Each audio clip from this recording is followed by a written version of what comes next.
Yuki Tsunoda didn't reach Formula One by luck. Years of hard work and dedication earned him a place in the sport's most demanding environment.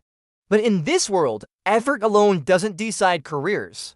Timing does, and sometimes one quiet moment changes everything. Red Bull has now confirmed what many in the paddock expected. Yuki Tsunoda will be replaced by Isack Hadjar next season, and it goes further than that. Tsunoda won't be on the Formula One grid at all. Hadjar moves up to the main Red Bull team, while Liam Lawson remains at Racing Bulls, where he has rebuilt himself well, alongside the highly rated rookie Arvid Lindblad. For Tsunoda, this chapter of his Formula One journey ends here. This isn't just a story about one driver losing a seat. It asks about how quickly things can turn at Red Bull, and how incredibly narrow the margin for survival really is. What makes Tsunoda's story so unusual is how his opportunity even arrived. He was initially rejected for the Red Bull seat, only to be promoted just 3 races into the season. There was no long build-up, no extended adjustment period. It was an immediate step into one of the most difficult cars to drive in Formula One, straight into the deep end. Before that promotion, Tsunoda had to perform a huge mental reset. He had already dealt with the bitter disappointment of being overlooked, watching Lawson line up alongside Verstappen, and then suddenly had to prepare himself to prove Red Bull wrong. To his credit, Tsunoda responded well. He arrived at Racing Bulls for the new season fitter, mentally stronger, and started the year with real purpose. That strong start mattered because when Lawson began to struggle at the senior Red Bull team, the management decided Tsunoda was worth the gamble. It's easy to forget this now, but Tsunoda's early races at Red Bull were actually quite encouraging. He wasn't matching Verstappen for headline results. Nobody expected him to, but he was immediately more competitive than Lawson had been. He scored points early, qualified reasonably well, and across his first 4 race weekends, there was a genuine sense of progress. It wasn't spectacular, but it was stable. Then came Imola, a moment that Yuki Tsunoda still regrets. Red Bull changed his car specification for qualifying, giving him a new floor and new bodywork. Confident from his recent form, Tsunoda attacked the lap as if the car was unchanged.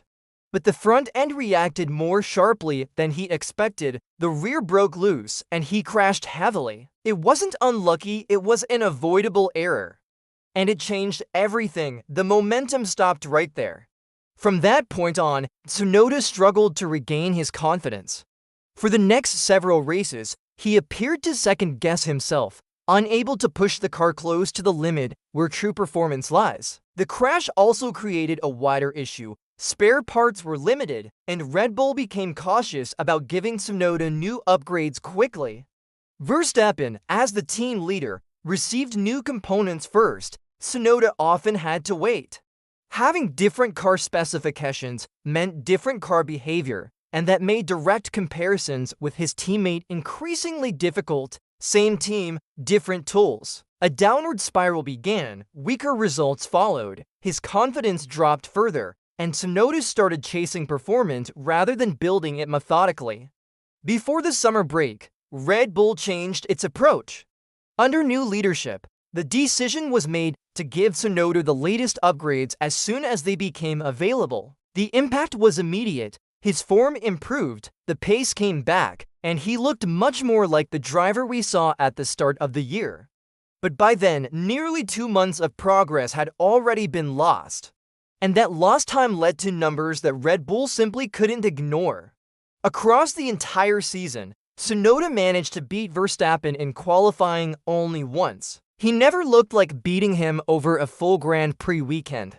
There were flashes where Tsunoda looked capable, sometimes even close, but Red Bull needs relentless consistency, not just brief moments of promise. Flashes of speed don't guarantee job security. There were weekends where Tsunoda struggled badly. Austria was one of them. Poor pace, significant tire management issues, and no clear answers for why it was going wrong. At a team like Red Bull, that's a major warning sign. This is where Isack Hadjar enters the picture. He's been quick almost every single weekend in his rookie season, even surprising himself at times with his raw speed. While the Racing Bull's car is a more forgiving machine, Hadjar has convinced the Red Bull hierarchy that he has the natural pace to cope with what usually overwhelms Verstappen's teammates. At the very least, Red Bull expects its second car to reach the final part of qualifying regularly, score points consistently, and be part of the leading group of cars. Tsunoda delivered that only occasionally. His issues seemed to shift from one weekend to the next. Sometimes it was a lack of grip, other times tire management, then rear instability, and sometimes nothing obvious at all. And when the midfield is as tight as it is now, even small deficits turn into poor results. At Racing Bulls, this marks a complete reset. Liam Lawson remains as a stabilizing reference after successfully rebuilding his career there.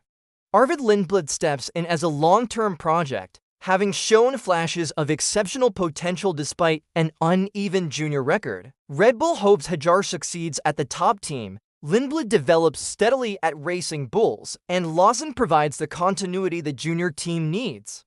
If it all works, there will finally be stability. If it doesn't, the driver carousel will start turning once again. The Imola crash didn't guarantee Yuki Tsunoda's failure, but it undeniably changed the direction of everything that followed. It created doubt, cost him crucial development time, and eroded his confidence when he needed it most.